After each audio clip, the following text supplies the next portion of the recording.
the latest military news update. This is AFP Community News, hosted by Rob Suzon every 12 noon, Mondays to Fridays. Only here on DWDD Armed Forces Radio. One AFP for a stronger Philippines.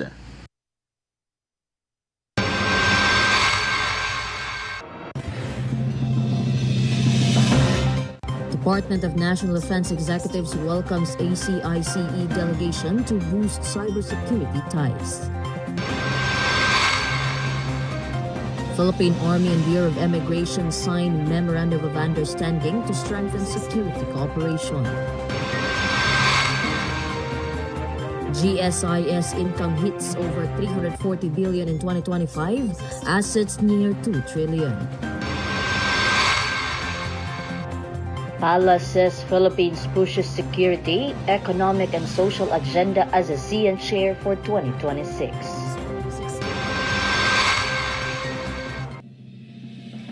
Good day everyone, especially to our troops at Camp Emilio Aguinaldo in Quezon City. Today is Thursday, February 26, and this is your AFP Community News, your source for the updates on the armed forces and other developments across the country. In behalf of Rob Susan Abay, this is Jhai Simbajon here to bring you today's stories.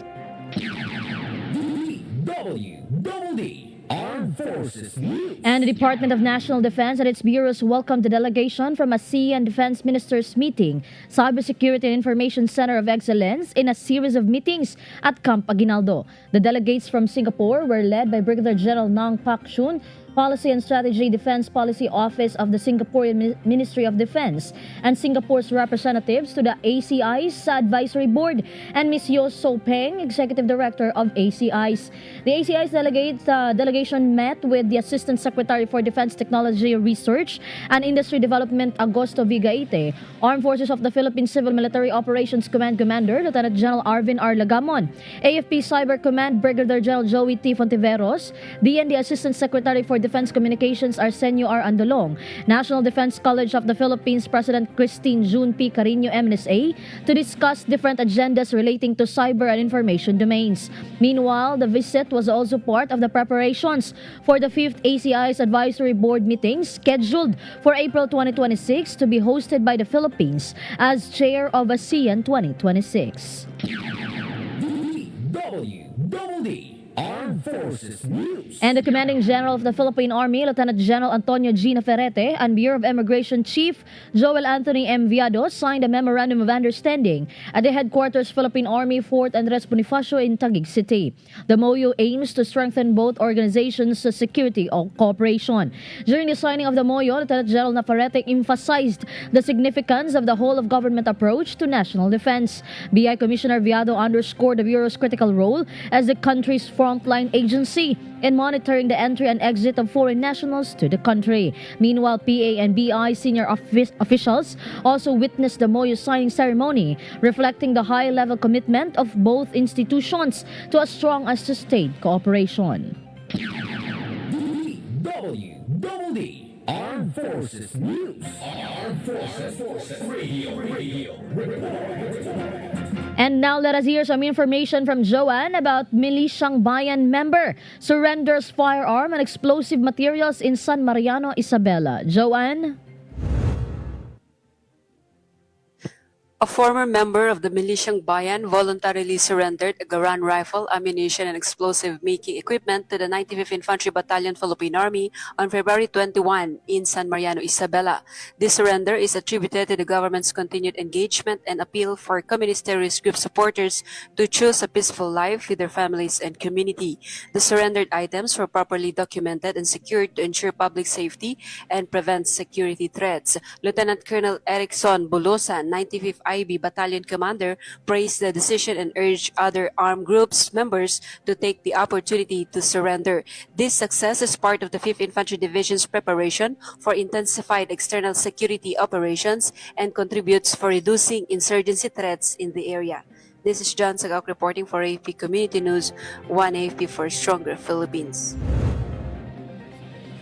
Thank you, Joanne. DWDD Armed Forces News. And the Eastern Mindanao Command held its Commission and Audit Exit Conference at Naval Station Felix Apolinorio, Panacan, Davao City. The event signified official presentation and discussion regarding the command's financial results and audit findings for the last fiscal year. Following the audit assessment, Ismincom was granted an unqualified opinion confirming that its financial statements are accurately represented in line with relevant government accounting and auditing standards. Meanwhile, Ismincom Commander Lieutenant General Adonis Ariel G. Orayo expressed gratitude for COA's positive suggestions aimed at enhancing the command's financial management system and internal controls.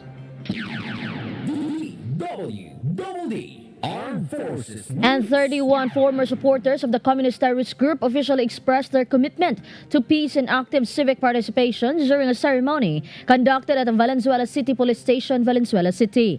The ceremony was facilitated by 11th Civil Military Operations Battalion under the National Capital Region Command, Armed Forces of the Philippines, in coordination with the Valenzuela City Police Station and Barangay Bignay officials. During the said activity, the former supporters officially retracted their support for the CTG and stated their desire to seek legal and peaceful avenues to address their concerns. Meanwhile, Deputy Commander NCRCOM Colonel Romel P. Recinto, Philippine Navy Marines, underscored the lasting peace is achieved through unity, open dialogue, and shared responsibility.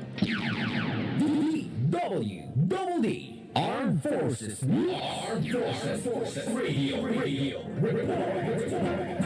From Davao, more updates from Leonor about Naval Forces Eastern Mindanao and JMSDF Training Squadron conduct series of activities during a goodwill visit in Davao. Leonor?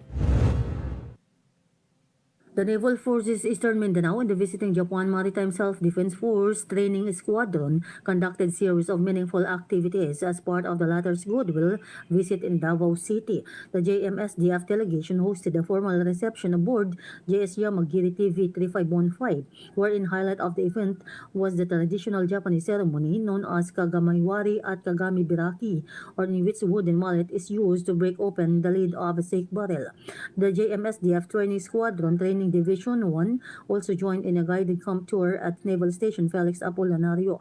The delegation also conducted shipboard visit aboard BRP Artemio Ricarte PS-37 and B-84 Nanuman of the 3rd Boat Attack Division, wherein trainees were briefed on the operational capabilities and mission roles of the vessels. Meanwhile, the NFM hosted a fellowship dinner with cultural show and durian and balut eating challenge at the multipurpose covered court MPCC in honor at the visiting JMSDF delegation. This is Leonor Tanap reporting for AFP Community News, 1FP for Stronger Philippines. Thank you, Leonor. DWDD. Armed Forces News. And the Philippines is set to host the Sea and Defense Ministers Meeting Cybersecurity and Information Center of Excellence in April 2026 in Panglao, Bohol as chair of the 2026 Association of Southeast Asian Nations. Discussion and ongoing preparations for the said event were discussed during the visit of representatives from the ACIs at Camp Aguinaldo. The meeting focused on reviewing and aligning agenda topics and key activities for the Advisory Board meeting and the 4th ASEAN Roundtable. Meanwhile, the upcoming Advisory Board meeting will assess ACI's progress, gather feedbacks on programs and initiatives, and identify future areas of regional cooperation. DWDD. Armed Forces News. And for our national news, DWDD. National News. the Government Service Insurance System or GSIS posted a total income of 344.47 billion in 2025 as its total assets climbed to 1.96 trillion. The State Pension Fund said its asset grew by 8.2% from the previous year, reflecting a sustained expansion of its financial base. Total income rose 6.4% from 2024 levels, driven by insurance revenues and investment returns. GSIS President and General Manager Jose Arnolfo Veloso credited the strong performance to prudent stewardship of members' contributions. He emphasized that every peso in this fund belongs to a government worker who expects it to be there when they retire or when their family needs it. DWDD. National News. Armed Forces Radio. On the other line, let us hear more from Kath about Finance Training Unit conducts effective customer service skills seminar at PNFC. Kath? Yes, Jhai, good noon. The Finance Training Unit or FTU of the Philippine Navy Finance Center conducted an effective customer service skills seminar at the Multipurpose Hall or MPHPNFC Fort Bonifacio, Taguig City. The activity featured a lecture on the Anti-Red Tape Act, ARTA, and the Ease of Doing Business Act from Major Erwin Carlo S. Abesamis, JAG's Legal Officer, Office of the Naval Judge Advocate. During the seminar, Mr. Roger Martin Podge Ruiz also shared his expertise and discussion on effective customer service, inspiring participants with practical knowledge and professional perspectives essential in delivering quality service. Meanwhile, the training enhanced the participants' ability to deliver responsive, client-centered, and quality service aligned with the PNFC's core values of honor, integrity, and excellence. This is Kat reporting for AFP Community News, one AFP for a stronger Philippines. Thank you, Kath. DWDD National News. And the Civil Aviation Authority of the Philippines reaffirmed its commitment to closely work with the Office for Transportation Security to ensure not only modernization but security. CAP Director General Raul Del Rosario said that every expansion plan, operational enhancement, compliance audit, and security integration will always be part of the equation. OTS spokesperson Kim Marquez then explained that both agencies will be working closely in ensuring passengers' efficient movement from point A to point B. Marquez said CAP oversees the safety aspect of civil aviation, such as aircraft accidents, while OTS focuses on the security aspects such as terrorism, sabotage, and hijacking. DWDD National News. And the Philippines has begun advancing key regional priorities as chair of the ASEAN of Southeast Asian nations this year. The government is steering early high-level engagements focused on security cooperation, economic integration, and social development. Malacanang said the initial series of meetings signals a strong start to the chairship year and underscores Manila's commitment to ensuring that ASEAN cooperation delivers tangible benefits to its people. In late January, the Philippines hosted a ASEAN Foreign Ministers Retreat in Cebu. It featured discussions on regional and global developments, including efforts to conclude negotiations on an effective and substantive code of conduct in the South China Sea by 2026. DWDD National News. Armed Forces Radio. And now we have some information from Meljoy about Philippine Navy concludes mobile recruitment in La Union. Meljoy? Yes, good afternoon. The Philippine Navy, through the Navy Personnel Management Center, successfully concluded its mobile recruitment at Naval Station Ernesto Ugbinar, Poro Point City of San Fernando, La Union. The recruitment was attended by applicants from La Union and nearby provinces.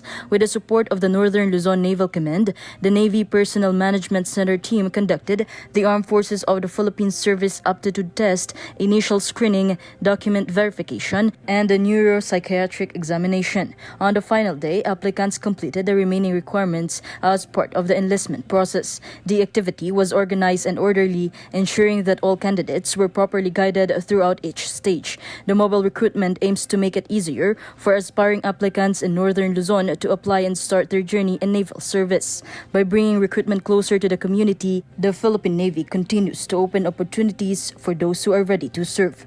This is Meljoy Nesho Arok reporting for AFP Community News. One AFP for stronger Philippines. Thank you, Meljoy. DWDD National News. And the Department of Education is strongly advocating for public-private partnerships and technology-driven learning to address the Philippines' long-standing classroom shortage and equip students with the skills needed for future jobs. Deputy Secretary Sonny Angara said these initiatives are a big solution to a big problem. He explained that they aim to modernize Philippine education and harness the country's young population for economic growth. Angara also highlighted the Philippines' demographic advantage, noting that having the youngest population in Asia will only translate to economic gains if backed by quality education and health systems.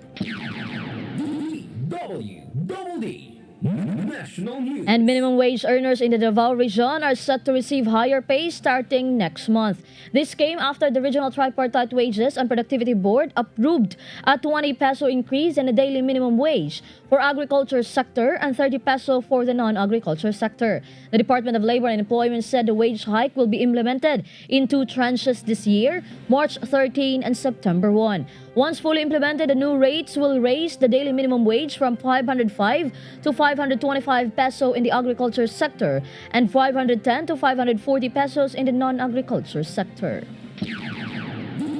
DWDD. National News. Armed Forces Radio.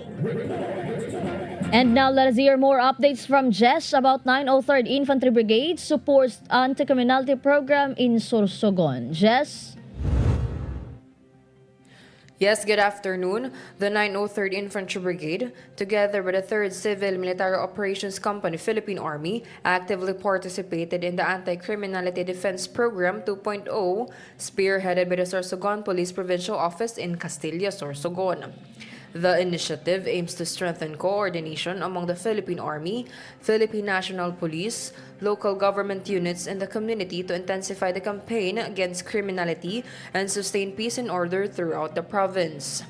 During the activity, participating agencies reaffirmed their commitment to enhancing intelligence sharing, conducting joint operations, and promoting community engagement strategies to effectively address emerging security concerns across Sorsogon.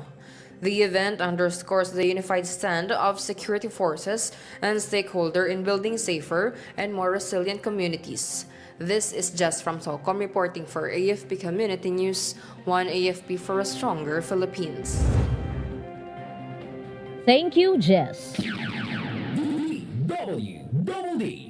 National News. And Palace rejected claims that the recent local government support fund release was a venue to distribute pork barrel funds to influence local government officials ahead of the barangay and 2028 elections. Presidential Communications Office Undersecretary Claire Castro said that providing funds to LGUs should not automatically be equated with pork barrel. She emphasized that it does not mean that when local government units are given funds, it should automatically be considered a pork barrel. Castro then stressed that cooperation between the national government and local government units is essential to deliver services more efficiently to communities.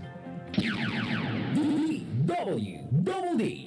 National News. And the Philippine National Police has stepped up its efforts against espionage. This follows a series of arrests of foreigners linked to spying in the country amid the escalating tensions in the West Philippine Sea.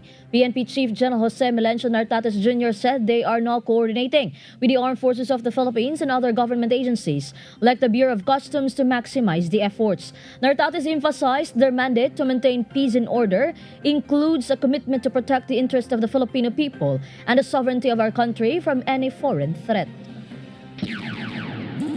DWDD. National News. Armed Forces Radio. And now let us hear more from Jimboy about 16th Special Forces Company conducts formal turnover of leadership and responsibilities. Jimboy? The 16th Special Forces Company of the 4th Special Forces Battalion successfully conducted a change of command ceremony at Headquarters Barangay Ragas, Yuban, Sorsogon. The ceremony symbolized the formal turnover of leadership and responsibilities in accordance with military tradition. At the ceremony, the outgoing commanding officer Captain Dennis Chipura officially relinquished command to the incoming commanding officer Captain Lester D. Quinto, alongside officers, enlisted members, and esteemed guests. Meanwhile, the change of command ceremony demonstrates the Philippine Army lasting dedication to strong leadership and organizational growth, ensuring that the 16th Special Forces Buchnicius Company remain steadfast in serving the nation and protecting the people. This is Jimboy reporting for AFP Community News, one AFP for stronger Philippines. Thank you, Jimboy. DWDD. National News. And the Department of Education Secretary Sonny Angara personally served hot meals to learners at Malinta Elementary School and led a turnover of donated ICT equipment. Through a partnership with the IT and Business Processes Associations of the Philippines, different companies contributed 378 ICT devices. Angara said this is not a simple donation or a simple feeding activity. He emphasized that activity is proof that when the national government, local government, and private sector come together, they can more quickly provide the technology and nutrition our students need. DWDD National News. And the first weeks of 2026 saw sharp rainfall contrasts across the country. Pag-asa said that northern Luzon experienced dry conditions in January, while much of the Philippines turned wetter in February. The State Weather Bureau added that rainfall distribution shifted significantly within just weeks. According to Pag-asa's rainfall assessment, 34 provinces were under above normal rainfall. 11 provinces were near normal, 25 provinces were below normal, and 15 provinces were way below normal. DWDD National News. Armed Forces Radio. We have more updates from Gina about 11th of 5th CDC participates in community outreach program in Marilog. Gina? Yes, Jhai, personnel and reservists from 1105th Community Defense Center and 1105th Red Reserve Infantry Battalion participated in a community outreach program and haircut demonstration seminar in Kiopao Elementary School, Kiopao, Barangay Magsaysay, Marilog District, Davao City. The activity benefited the parents and students at the said school.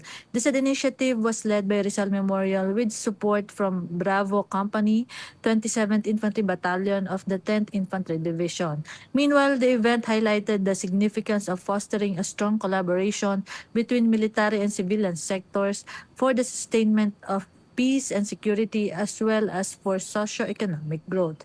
This is Gina reporting for AFP Community News, 1 AFP for Stronger Philippines.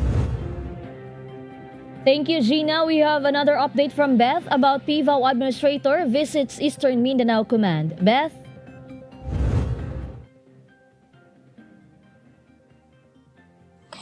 Philippines Veterans Affairs Office Administrator Undersecretary Rinaldo B. Mapagu visited the Eastern Mindanao Command at the Command at Naval Station Felix Apolinario, Panacan, Davao City.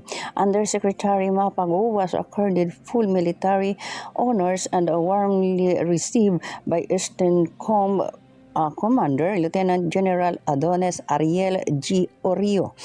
The visit offered a chance to share update on the current defense and security conditions and the joint operation area of EastMincom. Meanwhile, it also enabled significant dialogues with welfare programs for veterans and retirees, several military projects, and resources assistance initiatives led by PVAO for the benefits of former servicemen and their families. This is Bethany reporting for the AFP Community News, 1 AFP for the Stronger Philippines. Thank you, Beth Tanyete. DWDD National News. And for our final news, 14 persons who have been reportedly victimizing retirees and vulnerable persons in their scam operation have been arrested in Clark Freeport in Pampanga. The National Bureau of Investigation said the arrest was enforced based on a warrant to search, seize, and examine computer data issued by Makati City Regional Trial Court Branch 132. It added that the operation resulted in the arrest of 14 individuals allegedly involved in a sophisticated social engineering scheme, primarily targeting retirees and vulnerable citizens. NBI also said the search yielded a significant haul of electronic evidence, including high-end computer devices and smartphones, numerous SIM cards used for fraudulent communications, and detailed ledgers of potential victims' personal information. DWDD National News. And that's all for today's broadcast. Thank you for joining us, especially to our audience in our DWDD AFP Facebook page. Don't forget to tune in tomorrow for more updates. Same time, same station. Again, this is Jhai Simbajon for AFP Community News, 1 AFP for a Stronger Philippines. Behold the latest military news update. This is AFP Community News, hosted by Rob Suzon every 12 noon, Mondays to Fridays.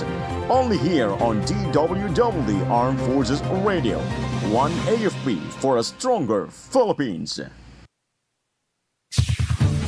Ito ang DWDD 1134 kHz AM. Balita, impormasyon at musika. Ito ang DWDD AFP Radio. Boses ng Kawal Pilipino. Kayo ay nakatutok sa DWDD AFP Radio. Kami po ay kasapi ng KBP, Kapisanan ng mga Broadcaster ng Pilipinas.